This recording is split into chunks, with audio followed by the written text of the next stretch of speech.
لوگ محبت کے بھوکے ہیں، تم فتوے دینا شروع کر دیتے. جنید جمشید کے بارے میں مجھے پتا چلا کہ ساتھی اس کے گھر کھانا نہیں کھاتے کہ حرام کمائی. وہ بہت ڈس ہارٹڈ ہے، نیا نیا تبلیغ میں آ رہا تھا. میرا آگے کہیں سفر تھا، جماعت میں جا رہے تھے، کراچی سے آگے جانا تھا. تو میں نے اسے فون کیا کہ میں آ رہا ہوں، میں کھانا تیرے گھر کھاؤں گا. تو وہ کہنے لگا میرے گھر؟ میں نے کہا ہاں تمہارے گھر. پھر کہنے لگا میرے گھر؟ میں نے کہا ہاں تمہارے گھر. کہا واقعی میرے گھر؟ میں نے کہا ہاں واقعی تمہارے گھر. کہا یہ تو میرا تو گھر تھا، کوئی نہیں کھانا کھاتا، کہتے حرام ہے. میں نے کہا میں اتنا بڑا مولوی نہیں ہوں، میرا گزارا ہو جائے گا.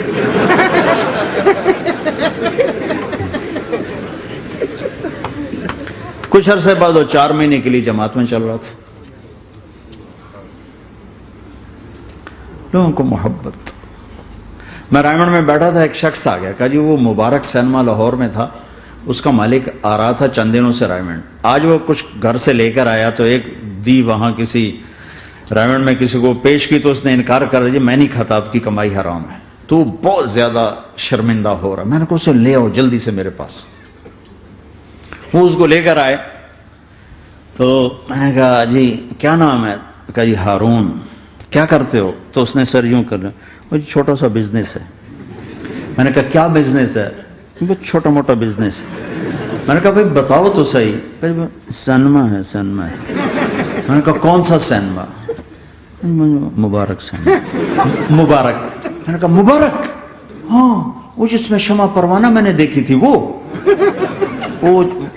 مبارک صاحب اس کے جو اونر تھے، پہلے ان کی فوٹو آتی تھی، مر گئے تھے وہ، ان کا سیڈ میوزک چلتا تھا، بعد میں فلم چلتی تھی. وہ مجھے ایسے دیکھنے لگا یہ کیا کہہ رہا ہے. میں نے اسے یوں دوستی لگائی. دن کے بعد دیکھا تو اتنی بڑی داڑھی کے ساتھ 4 مہینے لگا.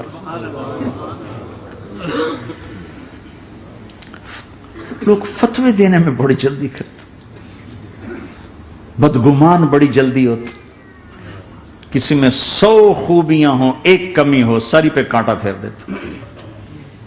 میں اپنے ڈیرے میں تھا، ایک انجینئر پڑھا لکھا بڑا آ گیا، تم تبلیغ والے منافق ہو، تم تبلیغ والے جو ہے اوپر سے کچھ ہو اندر سے کچھ ہو، یہ کرتے یہ کرتے یہ کرتے. شروع میرے ڈیرے میں تھا، مجھے بولنا نہیں تھا، میرا مہمان تھا. مہمان تو جوتا بھی مارے تو ہمیں سہنے کا حکم ہے. میں چپ کر کے سنتا رہا. جب وہ سارا کچھ بول بیٹھا تو میں نے کہا بھائی صاحب اللہ تعالیٰ نے پرفیکشن نہیں مانگی، کاؤنٹنگ کہا ہے، کاؤنٹنگ کروں گا. 100 نمبر نہیں مانگے، کہا ہے میں کاؤنٹنگ کروں گا، اگر تمہارے 51 ہوئے تو باقی معاف کر دوں گا.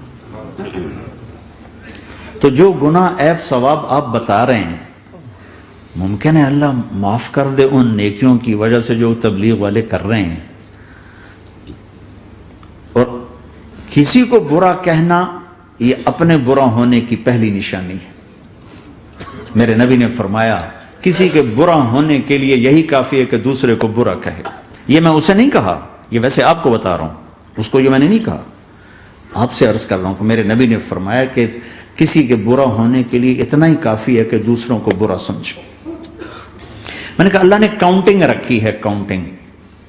اور میں نے کہا یہ جو حکومت پاکستان ہے یہ کوئی اتنی اچھی حکومت نہیں ہے، لیکن یہ بھی اپنے رعایا کے لیے اتنی رحم دل ہے کہ جو لڑکا 33 نمبر لے اس کو پاس کر دیتے ہیں. 67 نمبر نہیں لیے کوئی بھی نہیں کہتا کہ تو فیل ہے، سب کہتے تو پاس ہے، تو پاس ہے، تو پاس ہے. فیل ہونے کا تانا کوئی نہیں دے سکتا، پاس ہے. ٹھیک ہے. میں نے کہا اللہ اس حکومت پاکستان سے کروڑوں گنا زیادہ مہربان ہے. پتہ نہیں کون سی نیکی پہ مہربان اگر جاؤ، لیکن جو کہ مزاج بن گیا ہے تنقید. یہاں تک ایک کہنے لو جی دیکھو جی نور جہاں 27 رمضان مر گئی، شب قدر مر گئے. میں کہ اللہ تے کیس کرو ہن، جا اللہ تے مقدمہ کرو بھائی نور جہاں 27 رمضان کو کیوں مر گئی. 27 رمضان کو کوئی آدمی اپنی مرضی سے مر سکتا؟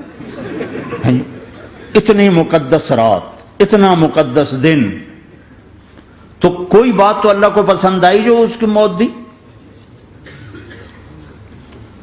لیکن ہماری عادت بن گئی ہے کمیاں پکڑنا، ٹانٹنگ کرنا، چھلنی کر دینا سینہ.